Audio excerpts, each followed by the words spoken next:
There is a final stage of individuation that Carl Jung described as the point where the soul stops searching and begins, finally, to be. And the most disturbing sign of this stage is not light, it is not ecstasy, it is not the euphoria sold in videos about awakening. It is something silent, almost disappointing to those still trapped in the hunger for cosmic validation. It is the arrival of what medieval alchemists called Rubedo, the red stone, the consummation of the great work. And Jung, upon rereading these forgotten texts, realized something that changed depth psychology forever. Most people who believe themselves to be awake have never even crossed the first gate.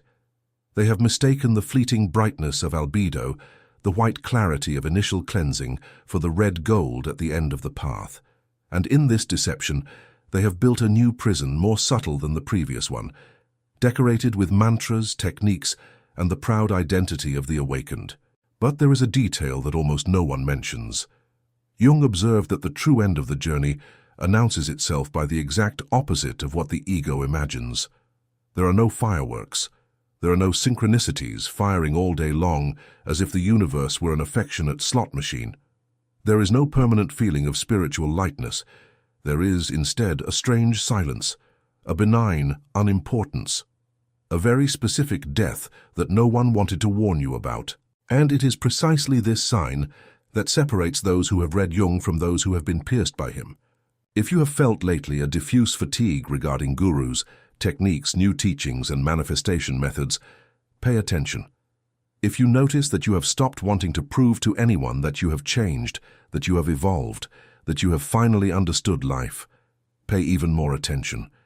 If the idea of being more conscious than others has begun to sound slightly ridiculous in your own mouth, then something is happening inside you that most never reach.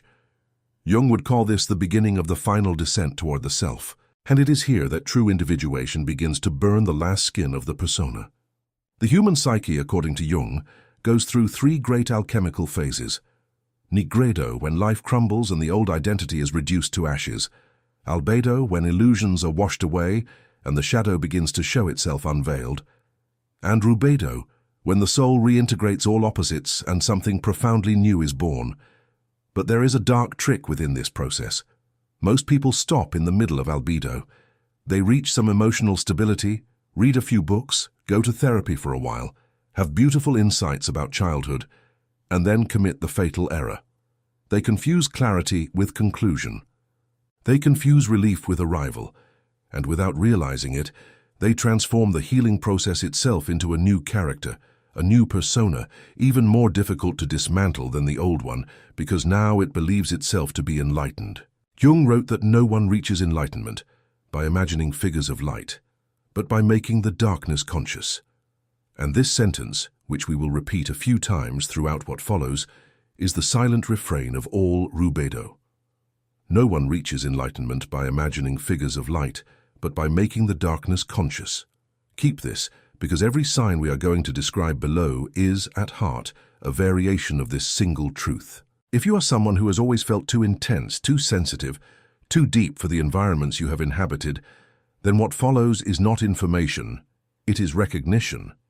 If you are a late bloomer, a rare personality, someone who flourishes outside the timing of others, who has always known how to see things that no one around seemed to notice, then know that Jung was writing exactly for you when he described the final phase of individuation, not for the well-adjusted, not for the obedient to the social mirror, but for those who have felt all along that there was an unlived life pulsing behind the visible life.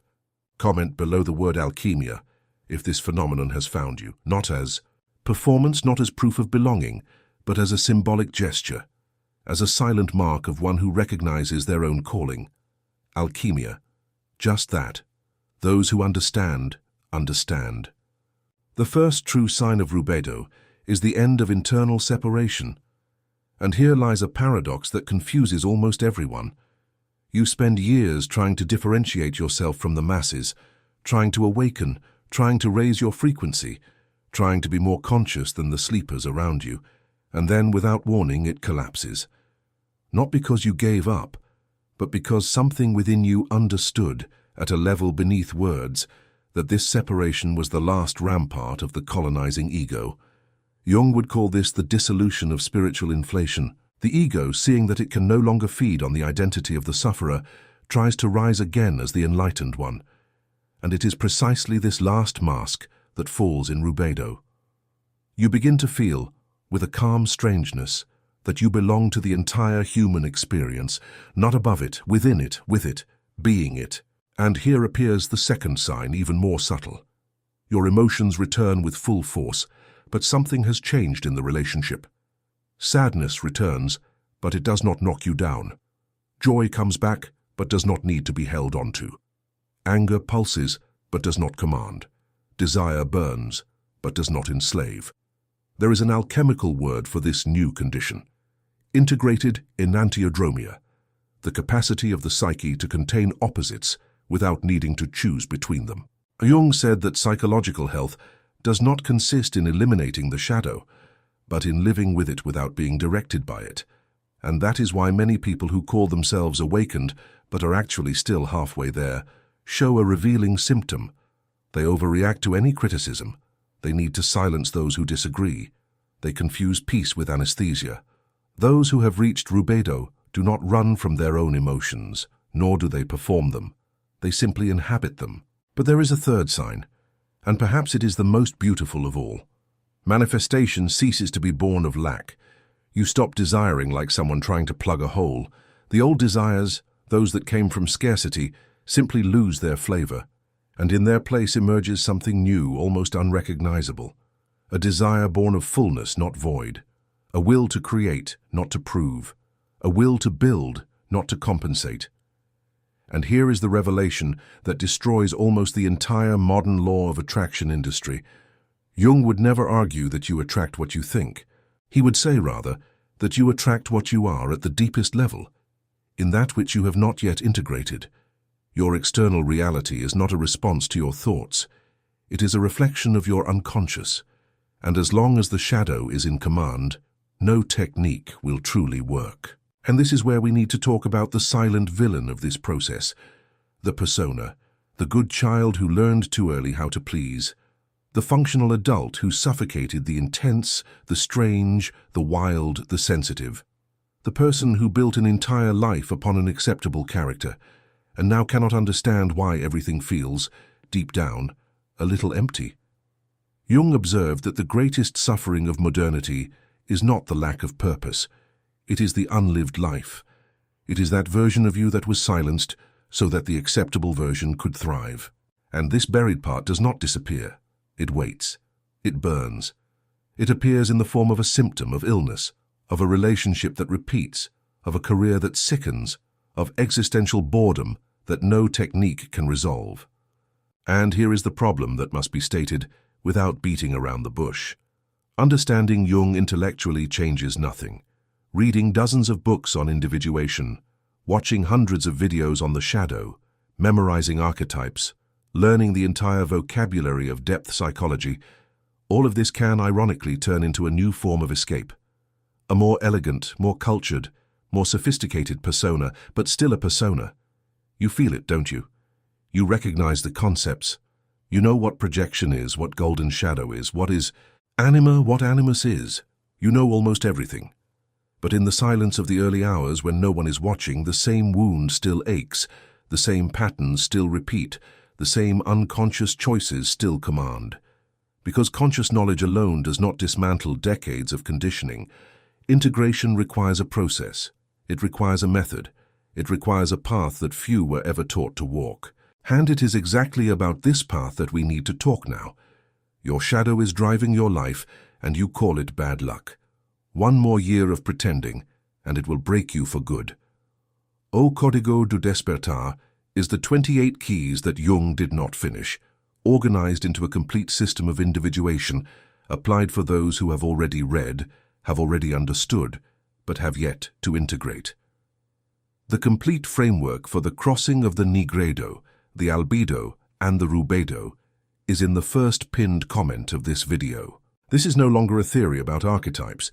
It is a structured journey with guided active imagination, shadow integration modules, persona mapping, and a community of fellow travelers crossing the same gate.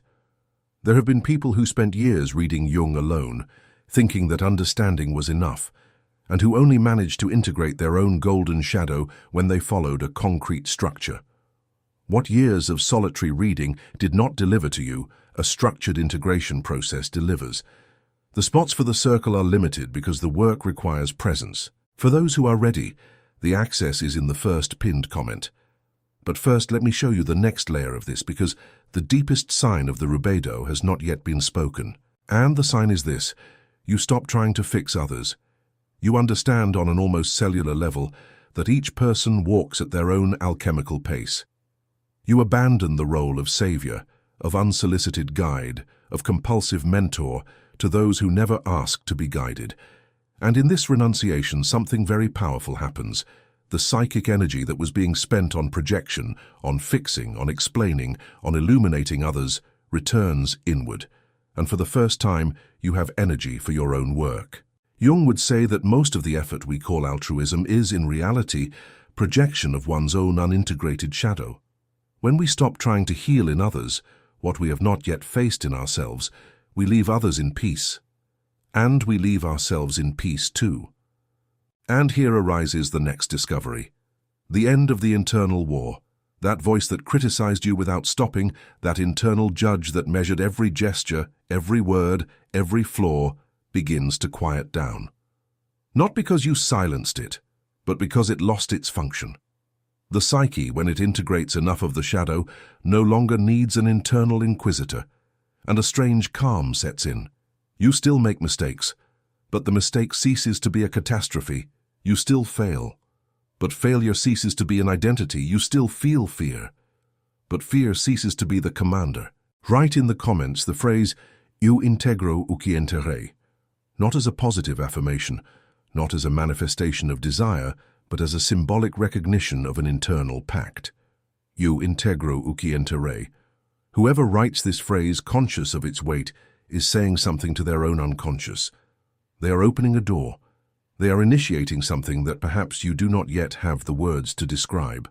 The Rubedo also brings a rare capacity, almost extinct in the modern world. The capacity to live within paradoxes, to hold opposites without needing to choose. Love can exist alongside pain. Gratitude can exist alongside sadness. Faith can exist alongside uncertainty. Admiration for someone can coexist with deep disagreement. Presence can coexist with loss. And here is the paradox that defines psychological maturity according to Jung. The more integrated a psyche is, the more opposites it can embrace without falling apart. The immature need to be right. The integrated can manage not to know. The immature needs certainties. The integrated dance with mystery. The immature seek a fixed identity. The integrated let the self emerge. And that is why that old alchemical saying still echoes. No one reaches enlightenment by imagining figures of light, but rather by making the darkness conscious. How many people confuse the path of awakening with the construction of a new, brilliant image? How many people swap one persona for another, more subtle, more spiritualized, more photogenic?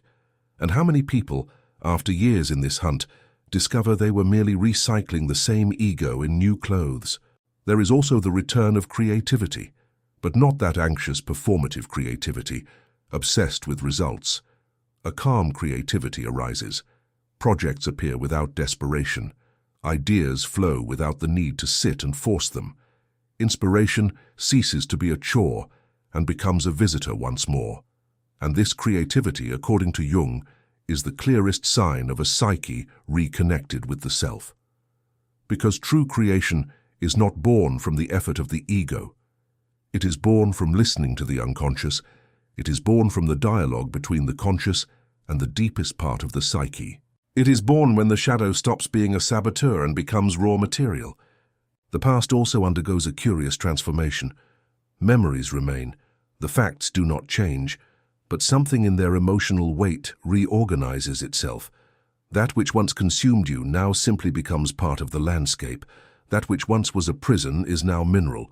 You do not forget, but you are no longer commanded by what happened. Suffering ceases to be a sentence and becomes matter. And here lies an important subtlety. It is not about pretending that everything is okay. It is not about forcing positivity. It is about a real alchemy, where pain is transmuted because it was traversed, not denied.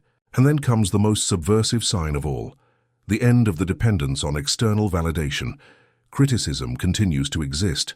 Others' projections continue to land upon you, but they cease to define you. You no longer feel the urgency to explain who you are, to justify your choices, to prove that you are on the right path. There is a sovereign quietude that settles in, and this quietude, according to Jung, is the most unmistakable seal of advanced individuation. It is not arrogance, it is not distance, it is solidity. It is a self that is finally at home within itself. There is, however, one last sign, perhaps the most mysterious one. People who have reached the Rubedo carry a presence that alters the environments they enter, not because of what they say, not because of performed charisma, not because of any supernatural gift, but because they transmit in silence a stability that the nervous system of others recognizes before the mind understands.